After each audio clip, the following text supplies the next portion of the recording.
Fiona Callahan had never believed in luck. Not when her father left, not when her business partner betrayed her, and certainly not when she got laid off from her dream job just weeks before her 30th birthday. Standing in the middle of a bustling Chicago street, drenched from an unexpected rainstorm, clutching a rejection letter for a loan she desperately needed, she let out a bitter laugh. Of course, just my luck. But her mother, Helen, had always told her otherwise. You make your own luck, Fiona. You just have to know where to look for it. And right now, Helen was convinced they needed to look for it in the one place they'd never been, Ireland. It was a wild idea, a desperate one even. But when Helen showed up at Fiona's apartment with 2 plane tickets, a suitcase, and a mischievous glint in her eye, Fiona sighed. She had nothing left to lose. Except Ireland had something waiting for her. Someone. Fiona and Helen landed in County Cork, a place straight out of a fairy tale. Rolling green hills, charming villages, and a warmth in the air that felt nothing like the bitter Chicago wind she'd left behind. But Fiona wasn't here for scenery. She was here to clear her head, get her life together, and maybe, just maybe, figure out what to do next. Their first stop? A tiny old inn run by an elderly Irishman named Nolan, who had a knowing twinkle in his eye and a suspicious knack for saying exactly what Fiona didn't want to hear. Luck isn't something you wait for, lass. It's something you step into when you stop running away. Fiona rolled her eyes, but before she could respond, a door swung open, a gust of wind rushed in, and a man stepped inside. Tall, rugged, and with the kind of carefree confidence Fiona had long forgotten how to have. His dark hair was tousled from the wind, his blue eyes sharp and full of something. Was it mischief? Curiosity? "This storm's not letting up," he said in a deep Irish lilt. "You ladies might be stuck here a while." Fiona didn't know it yet, but this was the moment her life was about to change. Liam O'Connell wasn't just any man. He was a single father, a small-town craftsman, and the kind of person who always seemed to be in the right place at the right time. Or in Fiona's case, the wrong place at the wrong time. They met again the next morning when Fiona, determined to get away from the nosy locals and their superstitions about luck, tried to rent a car to explore on her own. The rental shop was closed. The only person willing to give her a ride? Liam. "You're better off walking," he teased as she grumbled in frustration. "But if you fancy a tour from a real Irishman, I suppose I could be convinced." Fiona scowled. "I don't need a tour. I need a plan. I need a sign that I'm not making a mistake being here." Liam smirked, leaning against his truck. "Sounds like you need more than a ride, lass. Sounds like you need to learn to trust the journey." Fiona had no idea how right he was. As days turned into weeks, Fiona found herself drawn deeper into the magic of Ireland and into Liam's world. She discovered that Liam wasn't just some charming stranger. He was a master woodworker, creating intricate Celtic designs that had been in his family for generations.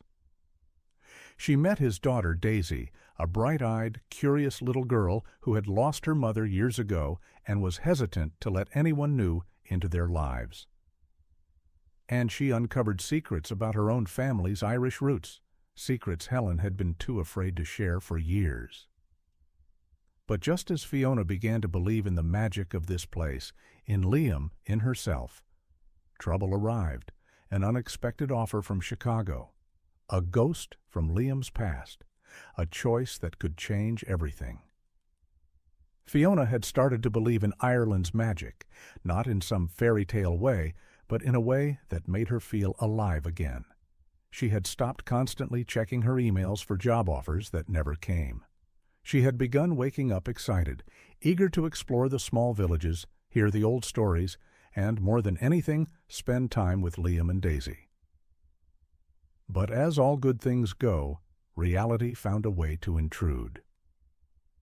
One morning, while sitting at Nolan's Inn, her phone rang.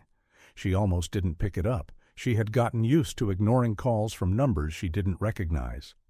But something told her to answer. Fiona Callahan? The voice was smooth, professional. "This is Daniel Carmichael from Carmichael and Stroud Financial Group. We've reviewed your portfolio, and we're prepared to offer you a position. Senior consultant, based out of Chicago." Fiona blinked. "Wait. What?" "We'd like you to start as soon as possible. This is an exclusive opportunity. Your reputation in the industry is strong, and we believe you'd be an asset to our team. But we do need an answer within 48 hours. A part of her should have been ecstatic. This was the break she had been waiting for, the kind of job offer she'd once have jumped at without hesitation. But as she lowered the phone from her ear, all she could think about was Liam and Daisy, and the way this place had started to feel like home. Was she really about to walk away from that? Meanwhile, Liam had his own ghosts to deal with. For years, he had kept his life simple, working his trade, raising Daisy, staying out of trouble. But just as Fiona was facing her own big decision, his past came knocking. It started with a letter, a crisp, official-looking envelope sitting on his workshop table, brought by a postman who muttered an apology before walking away. Liam hesitated before opening it, his pulse quickening. Inside was a legal notice, a custody claim. Daisy's maternal grandparents, people who had barely been in her life, were petitioning for visitation rights. Worse, they were hinting that Liam's small-town life wasn't suitable for her, that Daisy deserved more stability, better opportunities. Liam's grip tightened around the letter. More stability? His daughter had everything she needed right here. She was happy, she was safe. But now, everything was at risk. Liam didn't tell Fiona about the letter right away. He wasn't sure why. Maybe he didn't want to burden her. Maybe he didn't want to see the look of pity in her eyes. Or maybe, deep down, he didn't want her to get too involved, because what if she left? Fiona, meanwhile, was struggling with her own silence. She wanted to talk to Liam about the job offer, wanted to tell him how torn she felt. But every time she opened her mouth, she hesitated. Would he think she had just been playing tourist all along? That she never truly intended to stay? The unspoken words grew between them. Then, one evening, while they were walking back from a small-town festival, Liam finally sensed it. "You've been distracted," he said casually. Fiona hesitated. "Just a lot on my mind." Liam studied her. "What kind of lot?" She exhaled. "I got a job offer in Chicago." The words hung in the air between them, as heavy as storm clouds. Liam nodded slowly, his expression unreadable. "And? You taking it?" I don't know." He gave a small, bitter chuckle. "Seems like something you'd have an answer for by now." Fiona's stomach twisted. "It's not that simple, Liam." "Isn't it?" He shrugged, looking out at the dark horizon. "You either want to be here, or you don't." Something inside Fiona snapped. "It's not that easy for me. I don't have a whole life built here like you do. I don't have roots. I have no idea if this is where I belong." Liam's jaw clenched. He took a step back. "Then maybe you already have your answer." Fiona's heart dropped. Was this it? Was this where they fell apart? That night, Fiona couldn't sleep. She stared at the ceiling, the words replaying in her head. You either want to be here, or you don't. But that was the thing. She did want to be here. And yet she was terrified. Terrified of choosing the wrong path. Terrified of losing herself again. Terrified of making a decision she couldn't undo. The next morning, she packed her bags. She had 48 hours to make a decision, and as the sun rose over County Cork, she realized something. She wasn't just deciding where to go, she was deciding who she wanted to be. Fiona stood at the edge of two lives. One life, Chicago, a prestigious job, the stability she had always craved. The other, County Cork, a world of uncertainty, but also the possibility of something real. The problem was, she didn't know which version of herself to trust. Helen, sensing her daughter's turmoil, found her sitting alone by the cliffs, staring out at the vast Irish Sea. "You're afraid," Helen said, sitting beside her. Fiona let out a bitter laugh. "Afraid of what?" Helen smiled knowingly. "Afraid that if you stay, you'll regret it, and afraid that if you go, you'll regret that too." Fiona swallowed hard. "I've worked my whole life for an opportunity like this. I should be happy." Helen nodded. "But?" Fiona exhaled. "But what if I've been chasing the wrong thing all along?" Helen took her hand. "Then it's time to stop chasing and start choosing." The words hit Fiona like a wave. The letter sat untouched on his kitchen table. Daisy, unaware of the storm brewing, was humming as she played with the wooden horse Liam had carved for her. Liam, on the other hand, felt completely lost. For the first time in years, he had let someone in. And just like that, she was slipping away. He wanted to fight for her, but what if he wasn't enough? What if he asked her to stay and she regretted it? What if she resented him? What if... She left anyway. His thoughts were interrupted when Daisy looked up at him. "Daddy, are you sad?"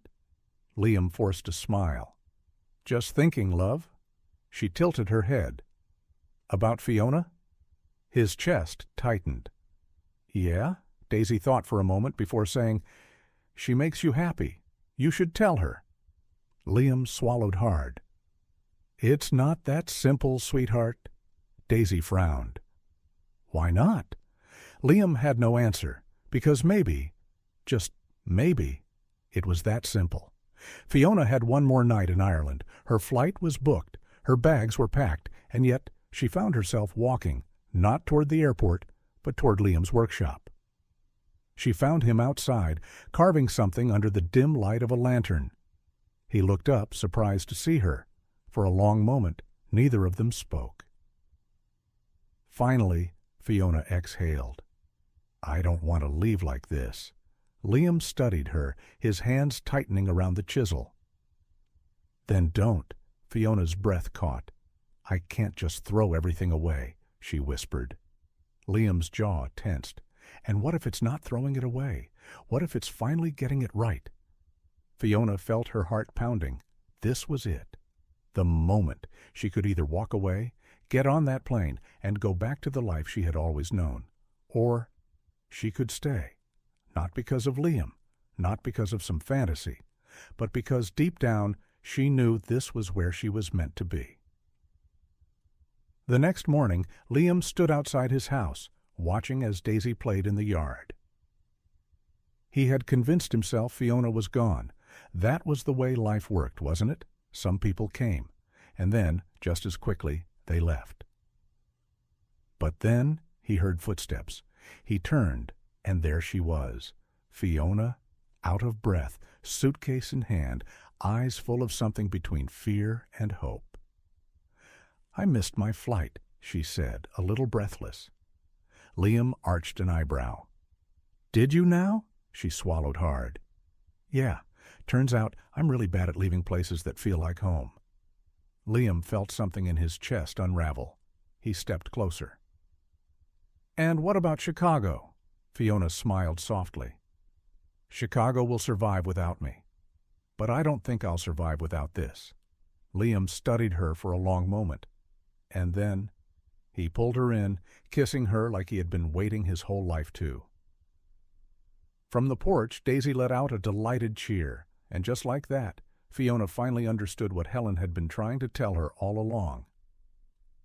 Luck wasn't something you waited for. It was something you made for yourself, and she had just made the best decision of her life. Fiona had made her choice. She had stayed, and for the first time in her life, she wasn't chasing a dream. She was living it. Liam and Daisy welcomed her in like she had always belonged. Days turned into weeks, weeks into months. Fiona found herself working alongside Nolan at the inn, helping tourists navigate the magic of County Cork while secretly dreaming up a small business of her own, something that blended her financial background with the artisanal crafts Liam was known for. Everything was perfect, until one unexpected visitor shattered the peace. It happened on a crisp autumn afternoon. Fiona was at the market, picking up ingredients for dinner, when she spotted them, two sharply dressed strangers stepping out of a sleek black car, looking completely out of place among the rustic charm of the village. Something about them sent a chill down her spine, and when she heard them asking for Liam O'Connell, her heart nearly stopped. She rushed back to the house, her pulse pounding. Liam was in the yard, working on a new project, when she practically stumbled toward him. "Liam," she gasped, "there are people looking for you, businessmen. They—" Before she could finish, a voice cut through the air. Well, well, there he is. Liam's entire body tensed as he turned. The two men were standing at the gate now, smirking. Liam clenched his jaw. "What the hell are you doing here?" The taller of the two, a man with cold gray eyes, tilted his head. "Now, Liam, that's no way to greet an old friend." Fiona's stomach knotted. Old friend? Liam had never mentioned them before, which meant this wasn't just some unexpected visit. This was a threat. Later that night, Fiona found Liam sitting outside, staring at the dark sky.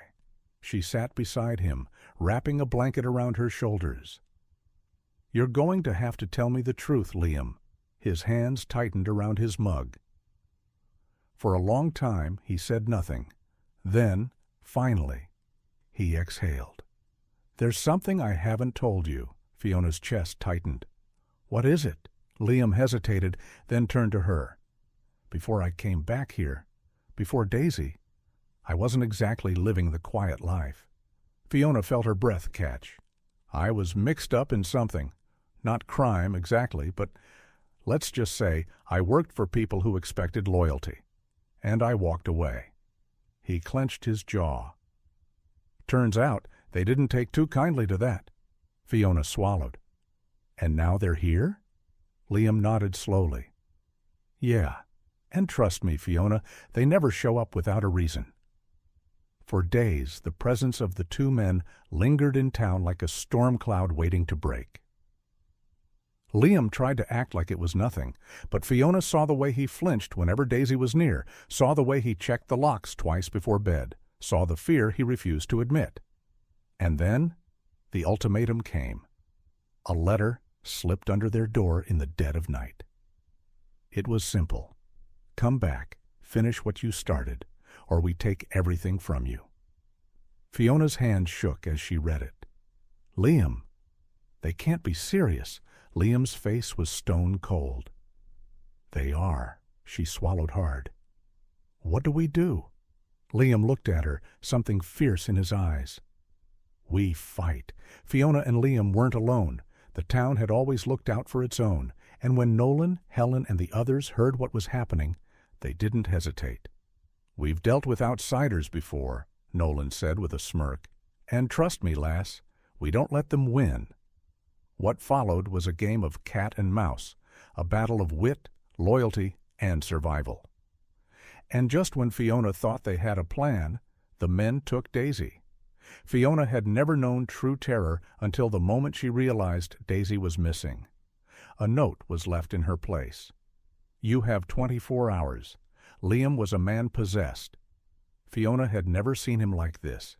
Determined, ruthless, ready to burn the world down. And suddenly Fiona realized this wasn't just about Liam's past. It was about their future, because if they lost Daisy, they lost everything. Do you want me to keep going? The stakes are getting higher. The hunt for Daisy? A father's fury. Unleashed Liam wasn't thinking anymore. He was moving. The moment he saw the note, something inside him snapped. Fiona had never seen him like this, controlled, cold, deadly. "This isn't some ransom," he said, his voice like steel. "They want to break me, to make me crawl back." Fiona's heart pounded. Then what do we do? Liam turned to her, eyes burning. We find them first, and God help them when he did. The men who had taken Daisy thought they were untouchable. What they didn't understand was that County Cork was not their battleground. It was Liam's home. And the people here? They weren't just bystanders. Within hours, the entire village was on alert. Nolan locked down the inn, using his old connections to track who had come and gone. Helen spread the word through town. Nothing went unnoticed in County Cork. And a few old-timers, men with hard eyes and quiet pasts, dusted off skills they hadn't used in years. "You're not alone in this, Liam," Nolan told him. "They took one of ours, and we take care of our own." Liam only nodded, because right now there was only one thing on his mind. Getting Daisy back. Fiona had never been involved in anything like this, but when she saw Liam's past colliding with their present, she knew she couldn't just stand by. She thought about her old life in Chicago, where everything was calculated, professional, clean. This was messy, raw, dangerous.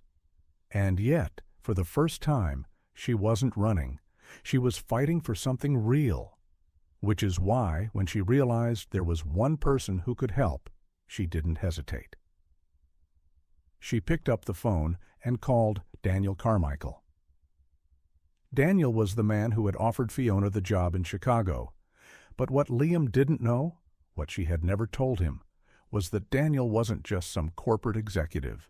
He had ties, the kind of ties that could tip the scales in a game like this. "You're calling me about a missing child?" Daniel said, his voice carefully neutral. "Fiona, this isn't exactly what I do."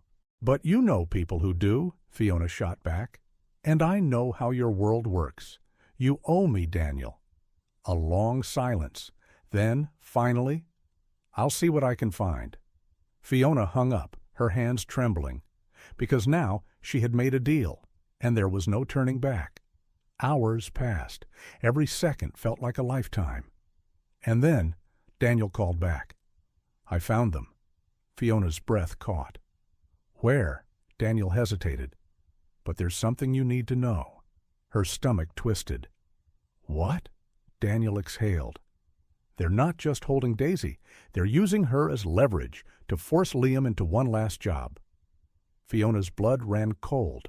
One last job. Liam had sworn he was out, but now, if he wanted Daisy back, he might have to become the man he once was. Liam sat in silence, staring at the address Daniel had given them. It was an abandoned warehouse outside of town, a meeting place, a trap, but he didn't care. Fiona grabbed his hand. "Liam, you don't have to do this alone." He looked at her, something dark in his eyes. "I won't let them take her, Fiona, no matter what it costs me." Fiona's grip tightened. "And what if it costs you everything?" Liam hesitated, because for the first time he realized it wasn't just his life at stake anymore. It was theirs. And if he crossed that line, there might be no coming back. Everything changed because someone beat them to it. When they arrived at the warehouse, Daisy was already gone, and in her place was a new note, one that changed the game entirely. Because now, they weren't just playing defense. Now, someone else was pulling the strings. And this wasn't just about Liam anymore. It was about something much bigger, something that neither of them saw coming. Because if this was about revenge, then Liam and Fiona were just pawns in a much bigger war. And the real enemy hadn't even revealed themselves yet. Liam stared at the empty warehouse, his pulse thundering in his ears. Daisy was gone. But this wasn't the work of the men who had taken her. This was someone else, someone who had just rewritten the rules. Fiona picked up the note, her fingers trembling. "He doesn't deserve to suffer for your mistakes. If you want her back, come alone. Midnight, the cliffs." Her breath caught. The cliffs. a place where the waves crashed against the rocks so violently that nothing could survive a fall. Liam clenched his fists. This isn't a negotiation. Fiona turned to him. Then what is it? His jaw tightened. A warning. Liam knew only one person who would use a place like the cliffs for a meeting. Someone who knew him better than he cared to admit. Someone he hadn't spoken to in years. And if that person was involved, then this wasn't just about revenge anymore. This was personal. Fiona saw the flicker of recognition in his eyes. "Who is it, Liam?" A long pause, then, softly, "My brother." Fiona felt the world tilt. "You have a brother?" Liam exhaled sharply. Had. Fiona's blood ran cold. Had, which meant whatever had happened between them. It hadn't ended well. Liam never spoke about his past, but as they drove toward the cliffs, Fiona finally learned the truth. His brother's name was Cormac. They had once been inseparable. Until one night, everything fell apart. Liam had walked away from the life they were raised in. Cormac? He had doubled down. They had chosen different paths, and for years, Cormac had made it clear. Liam was dead to him. Until now. The cliffs were dead silent when they arrived. The wind howled through the darkness, the sea raging below, and standing there, silhouetted against the moonlight, was Cormac. Daisy was beside him, unharmed, but the look in Cormac's eyes? This wasn't a rescue. This was a reckoning. Fiona's breath hitched. "Liam!" Liam stepped forward, no hesitation, no fear, just two brothers standing on opposite sides of a battle that had started long before tonight. Cormac smirked. "You've always been predictable." Liam's voice was steady. "What do you want?" Cormac tilted his head. "What I've always wanted, brother." His smile faded. "For you to pay for what you did." Fiona's stomach dropped, because the way Cormac said it, this wasn't just about old grudges. This was about something Liam had done, something he had never told her. And now it was finally catching up to him. Liam's fists clenched. "I did what I had to do, Cormac." Cormac's eyes darkened. "No, you didn't. You made a choice. And because of that choice, someone died." Fiona's breath caught. Someone died? Liam didn't deny it. He just looked at Cormac, as if he had been waiting for this moment.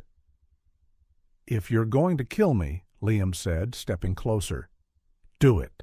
Cormac's grip on Daisy tightened. Fiona took a shaking step forward. "She has nothing to do with this." Cormac's gaze flickered to her, and then, for the first time, hesitation, a crack in the armor, and in that second, Liam moved. It happened in an instant. Liam lunged. Cormac twisted, yanking Daisy back, but Fiona was already there. She grabbed Daisy, pulling her out of the way, just as Liam tackled Cormac to the ground. The two brothers crashed to the edge of the cliffs, inches from the drop. The sea roared below, as if it was waiting. Fists flew. Years of anger, years of betrayal, all coming to a head in one brutal, merciless fight. Fiona held Daisy close, her heart pounding.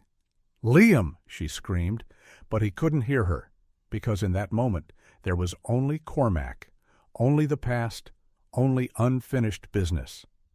Cormac swung hard. Liam dodged, but Cormac's foot slipped. For a split second, his balance was gone, and suddenly he was falling. Liam's hand shot out, grabbing him just in time. For a moment, they just stared at each other. Cormac's eyes, filled with something that wasn't quite hate anymore, something closer to fear. Liam gritted his teeth. "I won't let you die." Cormac's breathing was ragged. "You already did." And then he let go. Fiona screamed. Liam lunged, but it was too late. Cormac vanished into the darkness. The sea swallowed him whole. And just like that, it was over. Liam stood there, staring into the abyss. Fiona reached for him. "Liam!" But he didn't move, didn't speak, because in that moment He wasn't just losing Cormac. He was losing everything they had once been. Daisy clung to Fiona's side, eyes wide. "He's gone," she whispered, and for a long, long time, no one said a word. Days passed. The authorities ruled it an accident. Cormac's body was never found. And Liam? He wasn't the same. Fiona could see it in his eyes, the weight of everything he had lost. They tried to move forward, tried to pretend things would go back to normal. But late at night, when the wind howled against the windows, Liam would stare out into the darkness, as if he was waiting, as if he knew. The past never stays buried, and somewhere out there, Cormac's story wasn't finished yet. Liam didn't believe in ghosts. At least he never used to. But ever since that night at the cliffs, something had changed. It started small, shadows moving where they shouldn't, the faint sound of footsteps in an empty house. And then, the letters. Handwritten, no return address. The first one arrived just 2 weeks after Cormac's fall. You thought it was over? Liam's heart stopped because he recognized the handwriting. It was Cormac's. Fiona found Liam staring at the letter, his face pale. "What is it?" she asked. Liam hesitated, then handed it to her. She read it once, then twice. This isn't possible," she whispered. Liam swallowed hard. Unless Cormac didn't die? The thought sent a chill through his spine, because if Cormac was still alive, that meant he let go on purpose. That meant he planned this. And now he was playing a whole new game. Liam wasn't the kind of man to run, but he wasn't stupid either, so he did what he always did. He prepared. He started looking over his shoulder, watching the patterns of the people around him, waiting. But the thing about Cormac? He was always one step ahead. Fiona noticed it first, the feeling of being watched. A dark car parked near the pub too many nights in a row, strangers who seemed familiar. And then, Daisy came home with a new teddy bear. "It was a gift," she said cheerfully. "A man gave it to me." Liam's stomach dropped. What man? Daisy frowned as if trying to remember. Then she shrugged. "I don't know, but he said you'd understand." Liam grabbed the bear, his pulse thundering. He turned it over, and there it was. A tiny note, stitched into the seam. Checkmate. Liam's grip tightened. Cormac wasn't just alive. He was close, and this time, he wasn't coming for Liam. He was coming for everything Liam loved. Liam knew what he had to do. He had tried to live a quiet life, tried to be a good man. But if Cormac wanted a war, Liam wouldn't fight fair. Fiona saw the look in his eyes, and for the first time, she was afraid. "Liam, what are you planning?" His voice was cold. "I'm going to find him first." And this time, Liam wouldn't be the one falling. Liam had spent years outrunning his past. But now he was done running. Cormac had played his game. He had sent the warnings, the threats, and he had made it clear. This wasn't just revenge anymore. It was personal. Liam wasn't going to wait for the next move. He was going to end it. Fiona and Daisy were no longer safe. Liam knew that as long as Cormac was out there, they were targets. So he did the hardest thing he had ever done. He sent them away. Fiona fought him on it. "You don't have to do this alone, Liam."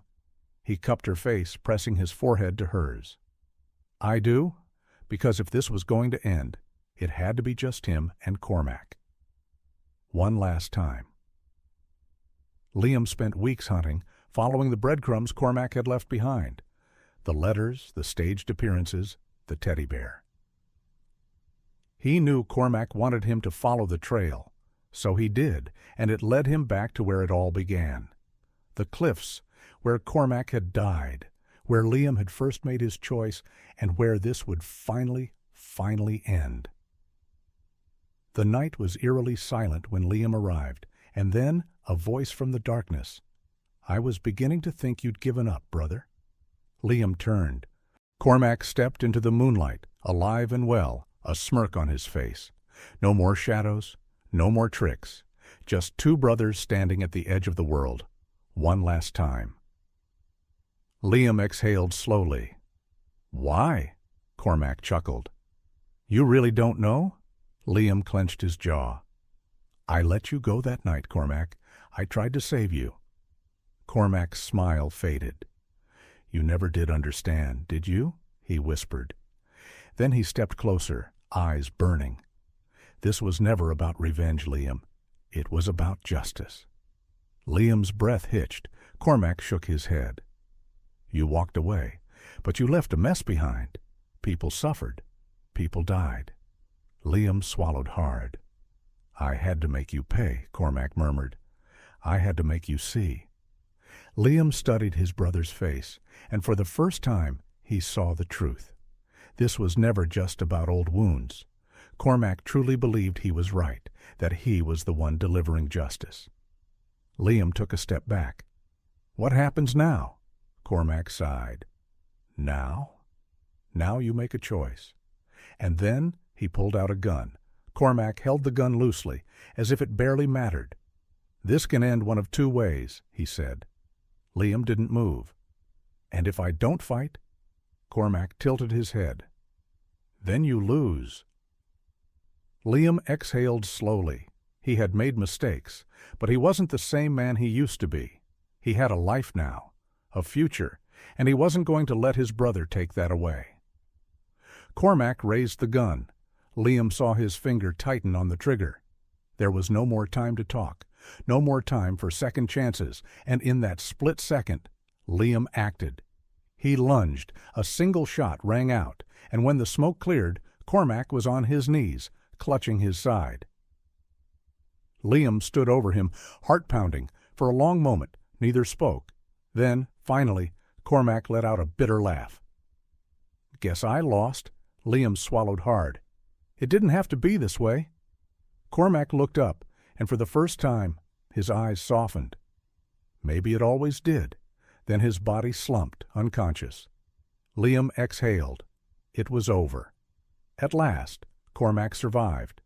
Liam made sure of that, but this time there were no more second chances. Cormac was locked away, his war finally over. Liam returned home, to Fiona, to Daisy, to the life he had fought for. And as he stood on the porch watching the sunrise, he realized something. He had won, not just against Cormac, but against his past, against the darkness that had followed him for so long. He was free at last. Days passed, then weeks, and just as Liam started to believe it was truly over, a letter arrived. No return address, no signature, just 4 words. "You should have killed me." Liam's breath caught. He turned, staring into the horizon. Somewhere out there, Cormac was waiting. And one day, they would meet again. The end, or is it?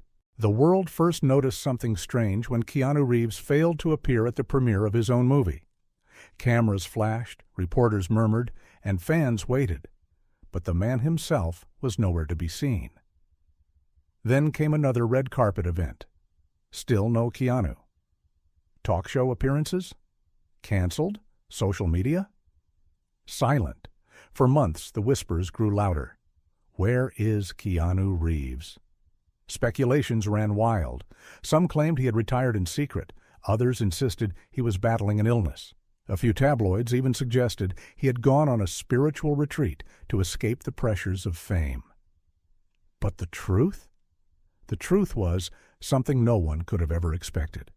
While Hollywood was busy churning out gossip, Keanu had vanished for a reason so profound, so selfless, that when the world finally discovered the truth, it would leave millions in tears. And it all started with a dying promise. A promise made long before he ever stepped into the spotlight. Keanu Reeves had always been different from other celebrities. He never sought attention, never flaunted his wealth, never acted like Hollywood royalty. But even his closest friends had no idea about the secret mission that had been weighing on his heart for years. It all began with a memory. Long before The Matrix, before John Wick, before the world knew his name, there was a small hospital in a forgotten part of the city, a place where time stood still, where the walls carried the echoes of whispered prayers, and where a young Keanu once sat beside a hospital bed, holding the frail hand of the person he loved most in the world. His sister, Kim Reeves, had been his world, and when she was diagnosed with leukemia, Keanu had made her a promise. If I ever make it, if I ever have enough, I'll make sure no one else fights alone. She had smiled through her pain, squeezing his hand. You've already given me more than enough, Kay. But that wasn't enough for him. Years later, with his career soaring and the world at his feet, Keanu found himself haunted by that promise. Hollywood had given him wealth beyond measure, but what was it worth if it couldn't be used for something bigger? So one day, he simply walked away. No press release, no farewell tour, no grand announcement. He packed a single bag, left his team with only a cryptic message, "I need time," and disappeared. And where he went, that was the twist no one saw coming. For nearly 2 years, Keanu Reeves had vanished. Hollywood moved on, as it always did. New stars rose, blockbusters continued, and directors sought the next leading man. But then, something unexpected happened. It started with a single post. A user on a small community forum, far from the glitz of Hollywood, shared a blurry photo. It wasn't a paparazzi shot, nor was it taken at some celebrity event. It was a picture of Keanu Reeves, but he wasn't in Los Angeles. He wasn't on a film set. He was standing outside a rundown clinic in a poverty-stricken neighborhood, wearing a simple hoodie and jeans, handing a bag of groceries to an elderly woman. The caption read, "I don't know if anyone will believe me, but I just saw Keanu Reeves outside a tiny hospital in South America. No cameras, no security, just him, helping people like he's one of us. What is he doing here?" The post went viral within hours. Soon, more stories began surfacing. A construction worker in a rural village claimed he had seen Keanu helping build houses for the poor. A nurse in a struggling hospital swore he had seen Keanu sitting by a sick child's bedside, reading him stories. A small-town doctor revealed that an anonymous donor had completely funded the expansion of their hospital. And though the donor never wanted credit, he had recognized the voice on the phone. Keanu.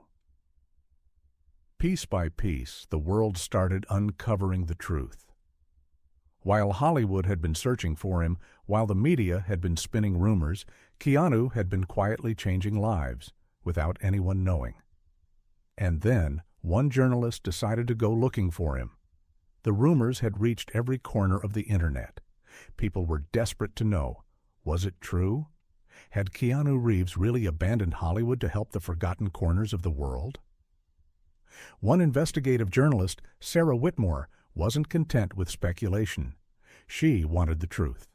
Sarah had spent years covering celebrity scandals, political corruption, and the hidden secrets of the elite.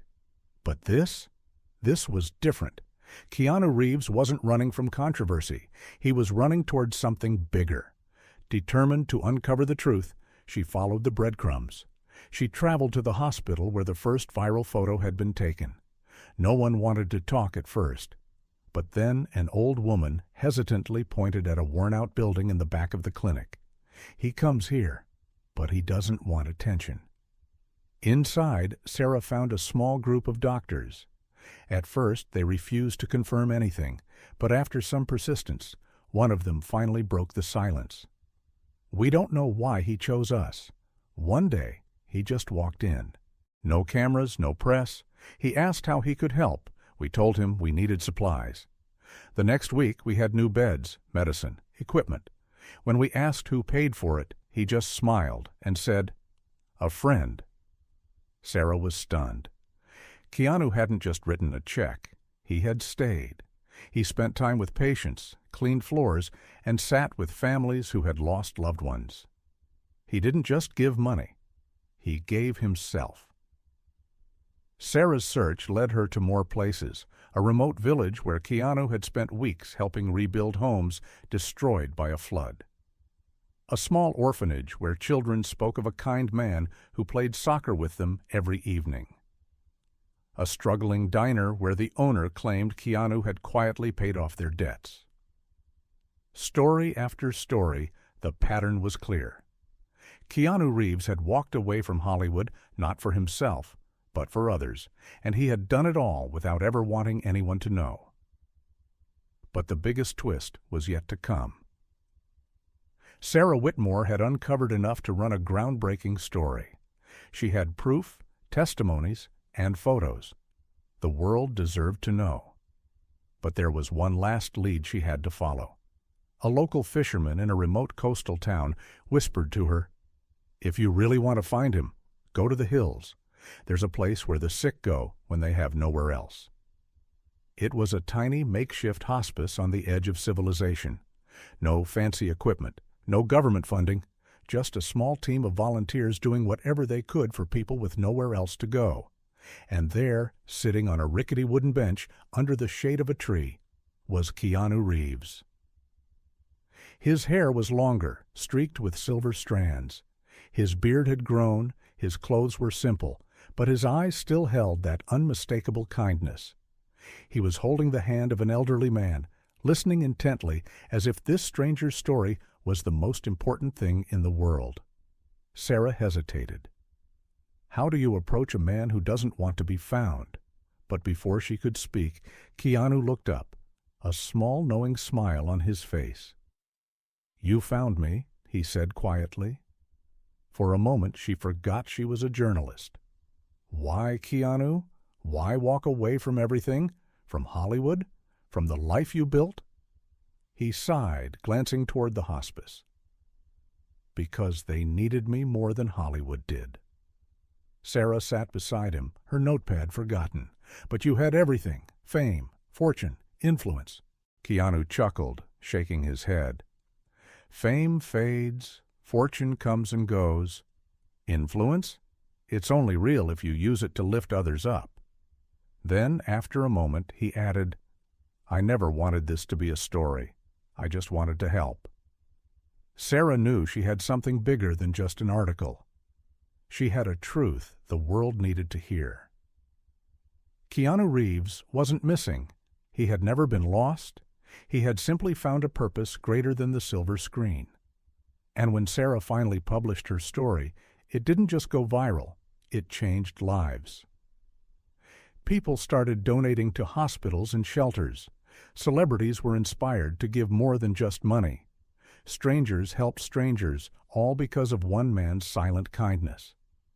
And as for Keanu, he never responded to the article, because while the world was busy talking about him, he was already somewhere else, helping someone new. The world was in awe. Sarah's article became more than just a viral sensation. It became a movement. It was shared by millions, translated into dozens of languages, and even read aloud on news channels worldwide. People who had once idolized Keanu for his movies now saw him in a different light. He wasn't just an action star. He was a real-life hero, one who didn't need capes, cameras, or awards. But while the world was still absorbing the story, Keanu had already moved on. Somewhere, in another forgotten corner of the world, he was still doing what he did best, helping people, one small act of kindness at a time. Yet, something unexpected happened. One by one, strangers started following his example. A millionaire in New York anonymously donated an entire hospital wing, writing only 3 words on the donation slip. A friend helped me. A struggling single mother, inspired by Keanu's story, paid for a stranger's groceries, leaving behind a note. Pass it on. A retired doctor who had given up on his career reopened a free clinic in his town, saying, if Keanu Reeves can find purpose outside of money, maybe I can too. Keanu's silent kindness had become a movement, a quiet revolution of compassion. The day Hollywood called him back, despite everything, Hollywood wasn't done with Keanu Reeves. Big studios sent offers. Directors begged him to return. Producers dangled multi-million-dollar contracts, but he refused. Until one day he received a message that made him reconsider. It wasn't from a studio, it wasn't from an agent, it was from a little boy. The letter was written in shaky handwriting, sent from a children's hospital thousands of miles away. Dear Mr. Reeves, I saw your story on the news. I don't know if you'll ever read this, but my dad always told me that you were the coolest superhero in real life. He said superheroes don't just fight bad guys. They make people feel safe. My dad got sick last year, and now I'm in the hospital too. He always said we'd watch your next movie together, but now he's not here anymore. If you ever make a new movie, can you make it for people like me? So we have something to believe in? Keanu sat in silence for a long time after reading it. Then, for the first time in years, he picked up his phone and made a call. Tell them I'll do one last film. But on one condition, the entire salary, every single dollar, would go to hospitals and charities supporting children and families in need. And when the film was finally released, dedicated to those who need a hero in real life, that little boy got the first ticket. He sat in the front row, holding a photo of his dad, smiling through his tears. And somewhere in the darkened theater, Keanu sat unnoticed, watching alongside him. Because the greatest stories? They don't just live on the screen, they live in the hearts of the people who choose to make a difference. Keanu's return to Hollywood wasn't like any other comeback. There were no press tours, no grand interviews, no flashy red carpets. Just one film dedicated to the people who needed it most. Critics called it a masterpiece. Fans called it his greatest work yet. But for Keanu, it was never about the movie. It was about the mission. As the world celebrated his return, something strange happened. Another anonymous donation appeared. Then another, and another. Children's hospitals, cancer research centers, and struggling schools started receiving massive funding from an unknown benefactor. The media speculated, trying to uncover the mystery donor. Some suspected billionaires. Others thought it was a PR stunt from Hollywood. But the truth, the real twist? It wasn't Keanu. His kindness had inspired others, thousands of others, to give. A ripple effect had started, so big that even Keanu himself had no idea how far it had spread. The quiet man who had once disappeared from Hollywood had returned, not as a superstar, but as a symbol. A symbol that proved kindness is contagious. A symbol that showed one person's selfless actions could change the world, even in ways they would never see. And as Keanu stepped away from the spotlight once again, heading back to a quiet life where cameras couldn't follow, the world finally understood something. He was never just an actor. He was never just a celebrity. He was Keanu Reeves. And that was enough, because true heroes don't wear capes. They walk among us, unseen, changing lives one quiet act of kindness at a time. Keanu Reeves had once vanished from Hollywood, and now he was quietly slipping away again. Not because he was tired, not because he wanted to escape, but because his work wasn't finished. This time, though, the world knew better. They didn't ask where he was going. They simply knew. Somewhere out there, Keanu Reeves was helping someone who needed him. Yet his impact refused to fade.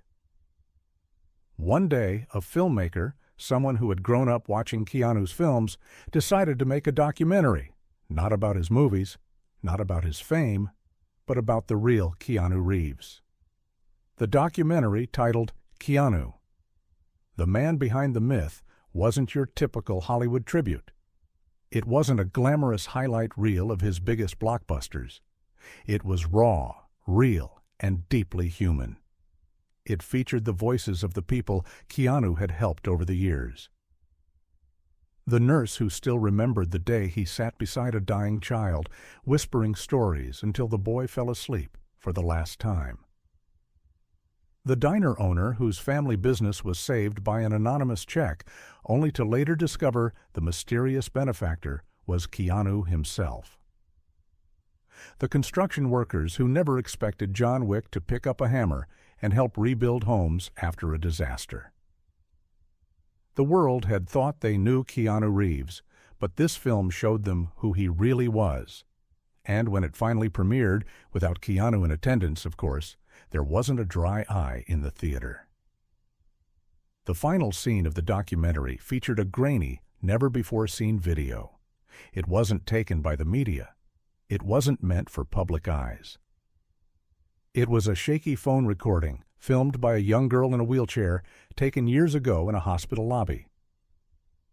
In the video, Keanu sat cross-legged on the floor beside her, completely unaware of the camera. "Why do you do this?" the girl's tiny voice asked. Keanu smiled. "Because once upon a time, someone was kind to me, and I promised I'd pass it on." Then the video cut to black. No credits, no dramatic music, just silence. And in that silence, something incredible happened. The internet exploded.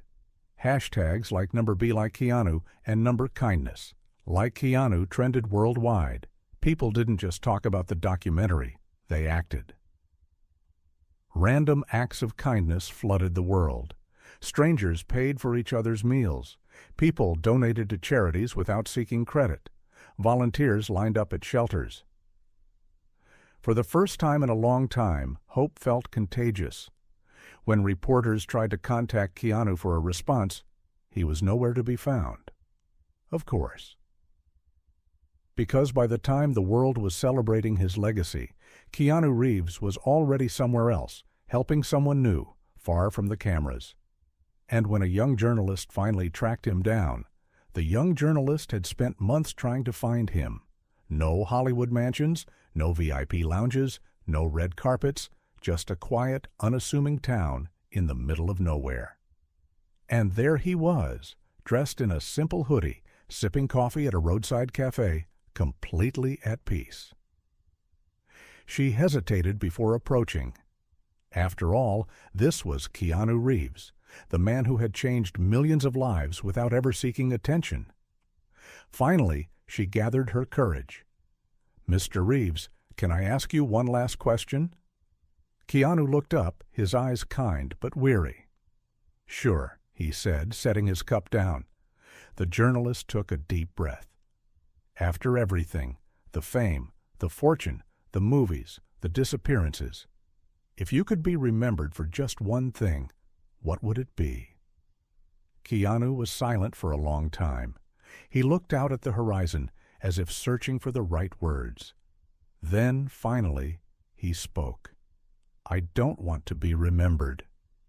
The journalist blinked in shock. "But why? You've done so much. You've inspired millions?" Keanu smiled, shaking his head. "That's the thing about kindness. It doesn't need a name attached to it. It just needs to keep going." Then he stood up, dropped a few bills on the table for his coffee, and nodded at her one last time. "Be kind. Pass it on." And just like that, Keanu Reeves walked away, disappearing into the world once more, just as quietly as he had come. No statues, no grand ceremonies, no awards named after him. But somewhere, a struggling family found an envelope of cash at their doorstep. Somewhere, a homeless man got a warm meal paid for by a stranger. Somewhere, a child in a hospital smiled because someone sat beside them, whispering stories when no one else would. And the kindness Keanu had passed on? It never stopped, because the greatest legacies aren't written in history books. They're written in the lives we touch, in the love we give, in the kindness we leave behind. And Keanu Reeves? He may never have wanted to be remembered, but the world would never forget. Keanu Reeves had walked away. Again. No cameras followed, no reporters chased him. But his absence only deepened the mystery. Where was he now? For months there were only whispers, fleeting glimpses of a man who looked like him, seen in places where people were struggling the most. A fisherman in a storm-ravaged village claimed that a quiet stranger helped him rebuild his boat. A small orphanage in Nepal received a mysterious donation enough to feed the children for years, with a note that simply read, "For the little warriors." A gas station clerk in a remote part of Canada swore he saw a man who looked just like Keanu pay for a struggling family's fuel, then disappear before they could say thank you. No photos, no proof, just stories. A letter from the past one day, a journalist who had been tracking Keanu's mysterious acts of kindness received an unmarked envelope. Inside was an old, worn-out letter, dated decades ago. It was from a woman named Patricia Reeves, Keanu's mother. The letter was simple, yet powerful. To my dear Keanu, I know life will not always be easy. I know you will face loss, pain, and days when the world feels cruel. But I also know this. You are meant for more than just fame. You are meant to leave this world kinder than you found it. So promise me, my son, no matter where life takes you, no matter how hard it gets, be kind. Pass it on. With love, Mom. The journalist sat in stunned silence. This was the answer. Keanu's kindness had never been for show. It wasn't for legacy, for praise, or even for gratitude. It was a promise made to a mother long ago, a promise he was still keeping even after all these years. The final disappearance. The journalist tried to track him down one last time, but this time there were no clues, no sightings, no mysterious donations, just silence. Had Keanu finally disappeared for good? Or had he simply moved on to another part of the world, another place where kindness was needed, away from the eyes of the public?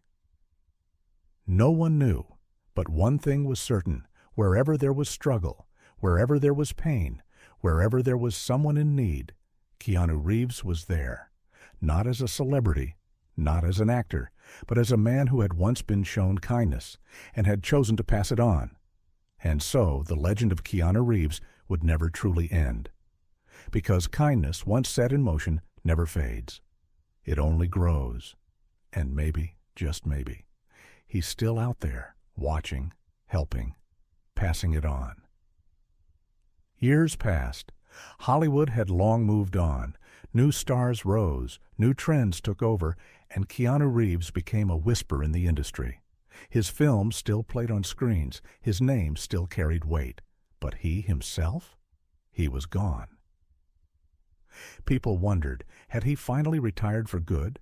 Had he settled into a quiet life somewhere? Or was he still out there, quietly changing lives? And then, one day, a new story surfaced. The mysterious benefactor. A journalist in South America received an anonymous tip about a remote village deep in the Andes. For years, the villagers had struggled. No proper school, no medical center, no clean water. But then something miraculous happened. One by one, things started changing. A brand new school appeared, fully funded. A small hospital was built, stocked with medicine no one in the village could have ever afforded. A well was dug, providing clean water for the first time in decades, and when people asked who was behind it, they got the same answer every time. A stranger came. He didn't say his name, just smiled and said, "This isn't from me. It's from someone who once helped me." Then he disappeared. The journalist pressed for details. What did he look like? The villagers hesitated. He had long hair, a beard. He looked familiar, but he didn't want to be recognized. The journalist's heart raced. Could it have been? But before they could get any more answers, the stranger had already vanished, just like a ghost.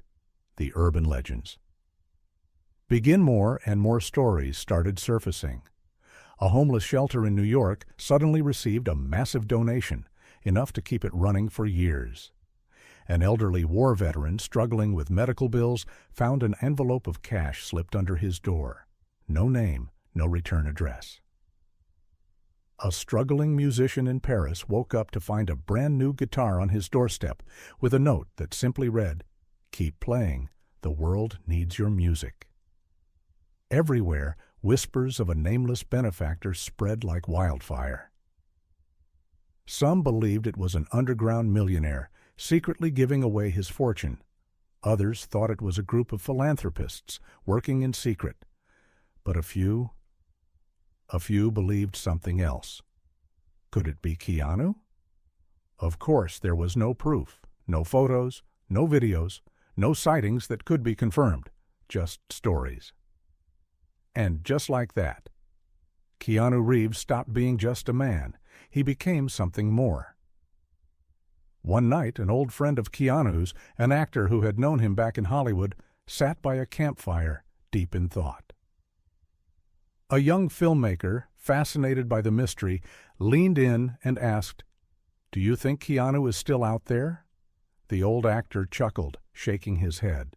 "Kid, Keanu never needed the cameras. He never needed Hollywood. He never needed any of it."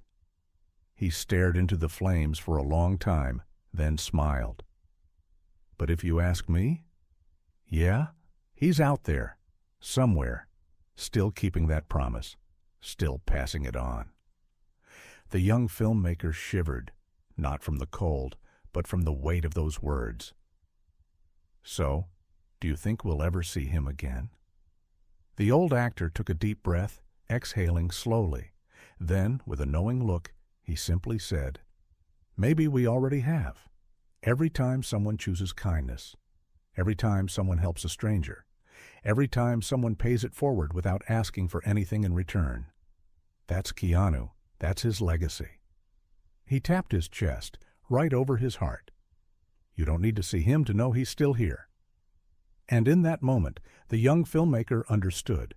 Keanu Reeves didn't need statues, awards, or history books because he had already become something greater.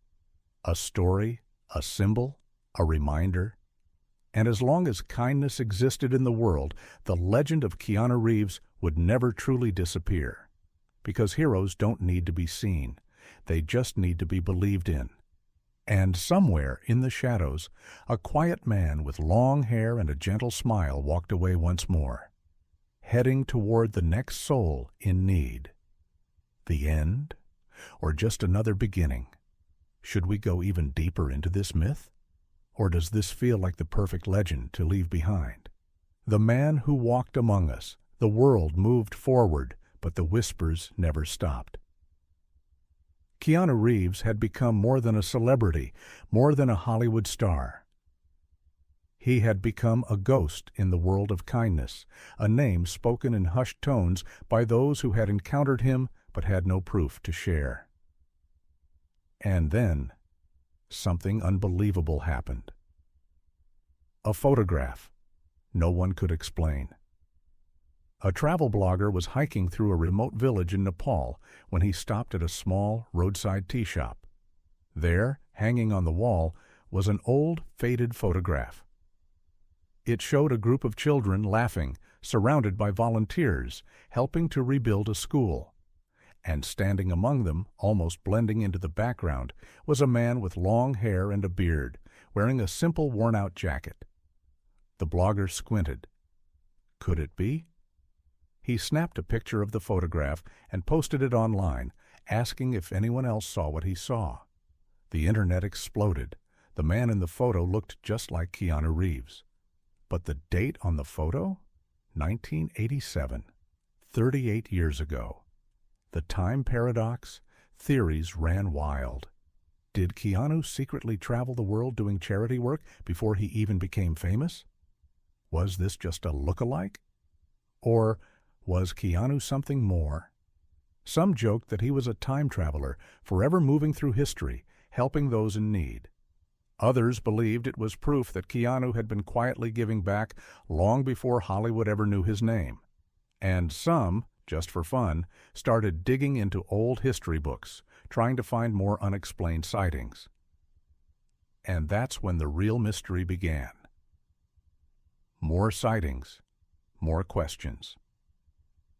Someone found an old black-and-white photo from 1922, a group of workers standing outside a construction site in New York City.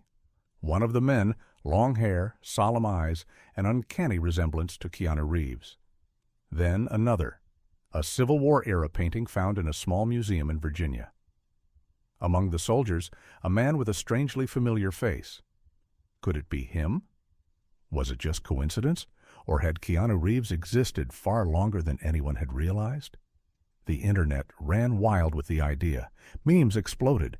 Theories spread. Keanu Reeves is immortal became an online joke, but some people couldn't shake the eerie feeling that maybe, just maybe, it was true. One journalist wasn't satisfied with just internet theories. She wanted proof, so she set out on a mission to track every act of unexplained kindness that had happened around the world, places where someone matching Keanu's description had been seen but never named. Her research led her to an elderly woman in a quiet town in Italy. The woman smiled when she saw Keanu's picture. Ah, yes, the quiet man with kind eyes. He came here years ago, helped rebuild the library after the flood, never told anyone his name. The journalist's heart pounded. When exactly was this? The woman thought for a moment. Oh, maybe 1965? The journalist's blood ran cold. Keanu Reeves had been 1 year old in 1965. The journalist's search led her to an ancient monastery in Tibet. The monks there had no internet, no interest in Hollywood, but when she showed them Keanu's picture, one of the elders nodded. Yes, he was here. The journalist's breath caught. When? The monk smiled. Many years ago, or perhaps many years from now. The journalist blinked, confused. I don't understand. The monk simply handed her an old piece of parchment. It was a handwritten note. The ink was faded, but the words were clear, and when she read them, her hands began to shake. Be kind. Pass it on. No signature, no name. Just the same words Keanu Reeves had spoken all his life. And as the journalist looked up, she realized maybe Keanu Reeves hadn't just disappeared. Maybe he was never just a man to begin with. Maybe, just maybe, Keanu Reeves had always been something more. A legend, a force of kindness, something eternal. And somewhere, in a faraway place, a quiet man with long hair and a gentle smile walked down an empty road, heading toward the next soul in need. The journalist returned home, her mind buzzing with everything she had discovered. She had set out to write an article about Keanu Reeves. Instead, she had uncovered something impossible. Stories from across the world, from different decades, even centuries, all pointing to the same mysterious figure. But before she could publish anything, something strange happened. Her inbox was wiped clean. Every interview recording she had made, gone. The photographs she had taken, corrupted. It was as if someone, or something, didn't want the truth to come out. And then, one night, she received an anonymous email. No subject line, no sender information, just 4 words. Let the story go. Her heart pounded. Someone was watching her, someone who knew what she had uncovered. The midnight visitor. That night, she sat in her apartment, unable to sleep. Had she gone too far? Had she found something she wasn't meant to? Then, just past midnight, there was a soft knock at her door. Her breath caught. Slowly, she walked over and looked through the peephole. No one was there. But on the floor just outside her door was a small, unmarked package. Hands shaking, she picked it up and carried it inside. Inside was an old cassette tape. No label, no markings, just a single handwritten note. Some stories are meant to live on their own. Some truths do not need proof. But if you must know, press play. She hesitated, then put the tape into her old recorder and hit play. At first, nothing, just static. Then, a voice, A voice she knew instantly. Deep, gentle, familiar. Keanu Reeves. If you're hearing this, then you've gone looking for something you were never meant to find. But that's okay. The world doesn't need to know everything. It just needs to keep moving forward, to be better, to be kinder. That's why I left. Not because I was tired, not because I was done, but because some things, some acts of kindness, are more powerful when they remain unseen. A long pause. Maybe I'll see you again, maybe I won't. But if you really want to find me, stop looking for me. Look for kindness instead. That's where I'll be. The tape ended. The journalist sat in stunned silence. And slowly, very slowly, she understood. This was never about proving a mystery, never about tracking a legend. It was about something bigger, a truth that didn't need evidence because Keanu Reeves had never disappeared. He had simply become something greater. A story, a whisper, a movement. And as long as there was kindness in the world. The journalist never published her article. She never revealed what she had found. But a year later, a small, struggling orphanage in Chicago received an anonymous donation, enough money to keep it running for decades. There was no name attached, just a handwritten note. For the little warriors. And just like that. The legend continued. The journalist never spoke of what she had uncovered, but deep down she knew. Keanu Reeves was out there, maybe not as a Hollywood star, maybe not as a man who walked red carpets, but as something else. A whisper in the wind, a quiet presence in the lives of those who needed him most, a shadow that left behind nothing but kindness. And though she tried to let go of the story, it never let go of her, because the world was changing. And Keanu's name? It kept appearing, again and again. One day, a powerful tech mogul, one of the richest men in the world, held a press conference. His company had just acquired a mysterious charity fund, a fund that had secretly funneled billions into hospitals, schools, shelters, and struggling communities across the world. But no one knew where the money had come from, no records, no donors, just one name attached to the account, KR47. The mogul laughed. We tried to track down the founder, but the more we searched, the less we found. This person never took credit, never left a trace, never even used their real name. Then, as if remembering something, he pulled out a small, crumpled note, one that had been left behind in the account's final transaction. He read it aloud. Give without asking, help without seeking, love without condition. Pass it on. A long silence followed, and then someone in the crowd asked, Do you think KR47 could be Keanu Reeves? Laughter rippled through the room. Come on, another journalist scoffed. That's impossible. Keanu wasn't a billionaire. But the tech mogul just smiled. Are you sure? He asked. And for a moment, no one was. The rumors grew. People started digging. And then a grainy security camera video surfaced. It showed an elderly woman struggling with her groceries on a rainy night in Tokyo. Then, from the shadows, a hooded figure appeared. He didn't say a word. He just took the bags, helped her to her apartment, and walked away. Before he vanished into the night, a single flash of his face was caught by the camera.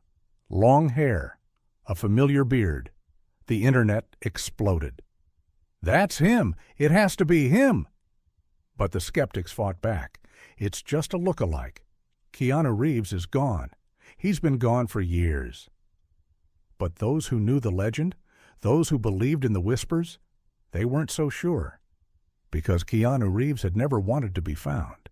And yet somehow he always seemed to appear where kindness was needed most. One night the journalist sat alone, staring at the stars.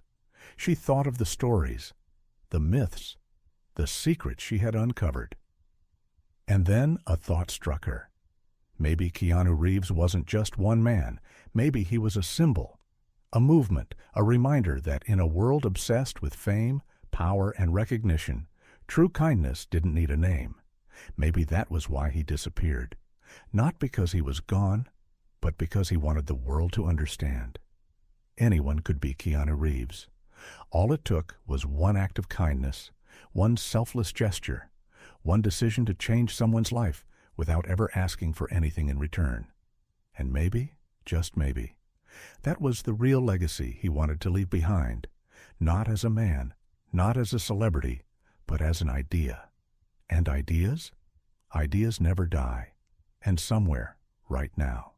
A quiet man walks down an empty road. His hair is longer now. His face is older. But his eyes? They are the same, filled with kindness, with stories, with secrets he will never share. He steps into a small cafe and orders a coffee. The barista doesn't recognize him.